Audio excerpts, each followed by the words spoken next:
Salut, c'est Mango Tuto, je suis très ravi de revenir pour une nouvelle vidéo. En tout cas, je suis très heureux, c'est toujours un plaisir pour moi d'être avec vous. Vous savez, aujourd'hui, on va continuer avec notre série de vidéos, un jour, une fonction. Alors aujourd'hui, nous allons apprendre la fonction bip. Et oui, la fonction bip. Ok, la fonction bip est une fonction qui nous permet de mettre un son. Ok, c'est la fonction qui nous permet de mettre un son au moment d'une exécution. Par exemple, quand on clique un bouton, ou quoi que ce soit, je ne sais pas, peut-être quand on exécute un résultat, ou on fait quelque chose comme ça, ok. Et surtout, le son correspond au son par défaut du système, ok. Le son qui va sonner, c'est le son par défaut du système, ce n'est pas n'importe quel son, donc ça va être seulement le son par défaut du système. Alors, sans plus tarder, directement, on va partir sur mon écran, je vais entrer pour voir directement comment programmer cette fonction. Alors, pour les besoins de cette vidéo, j'ai déjà préparé une fenêtre, la fonction bip. Ok. Dans ma fenêtre, j'ai des zones de saisie, ainsi qu'un bouton rechercher. Et j'ai aussi une base de données, une base de données qui s'appelle Knowledge, où j'ai une table étudiant. Dans la table étudiant, j'ai j'ai trois rubriques. D'abord l'identifiant automatique sur Wyoctet.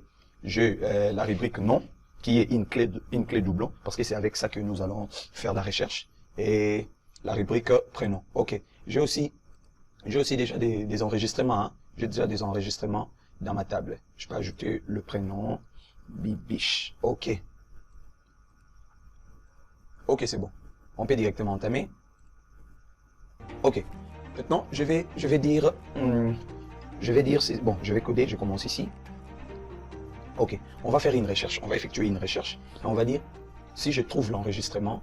Ok. Que l'enregistrement se voie sur l'écran. Si je ne trouve pas l'enregistrement, que ça puisse me donner le son, ok, le son là par défaut du système, ok. Alors, je vais faire une recherche sur ma base de données, DHLI recherche, ok.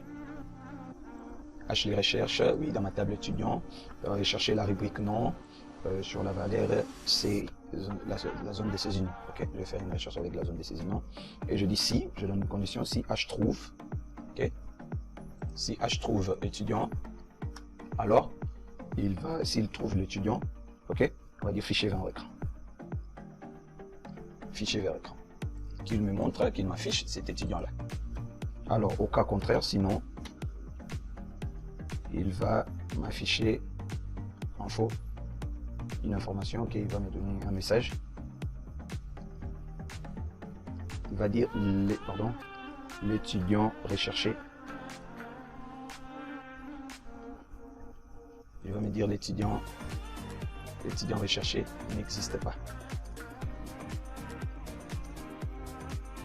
L'étudiant recherché n'existe pas. Et là, il va me donner un bip. Ok, la fonction bip. C'est très simple, vous faites juste bip. Ok. C'est ça en fait la fonction bip. Ok.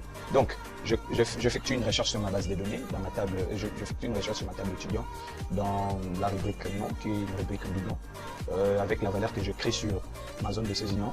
Quand je trouve l'étudiant, qu'il m'affiche l'étudiant sinon, qu'il me donne ce message et que ça donne un bip. Alors on va essayer pour que vous puissiez entendre comment ça fonctionne. Ok. Je vais dire Bokoli. Ok. Quand je recherche, il me donne Chris. Il le reconnaît dans ma base de données. Je vais dire Bandukisa. Quand je recherche, il me dit Aaron. Donc il les reconnaît. Je vais dire Mango. Quand je recherche, c'est que ça n'a pas enregistré, ok, mais il l'a reconnu quand même. Et si je dis, par exemple, Kabila. Quand je recherche, il a dit l'étudiant recherché n'existe pas, mais il m'a aussi donné un son, ok. Il m'a donné un son. Il m'a donné, ok, le son que vous entendez ici, c'est grâce à la fonction bip. Donc quand vous voulez mettre un son avec votre logiciel, je ne sais pas moi pour quelle raison ou pour quel objectif, utilisez la fonction bip. Ok, merci et surtout n'oubliez pas de vous abonner. Merci d'avoir suivi la vidéo jusqu'à la fin. N'oubliez surtout pas de vous abonner à ma chaîne pour ne rien rater de toutes les vidéos que je publie chaque semaine et surtout de cette série de vidéos qui est un jour une fonction. Ciao.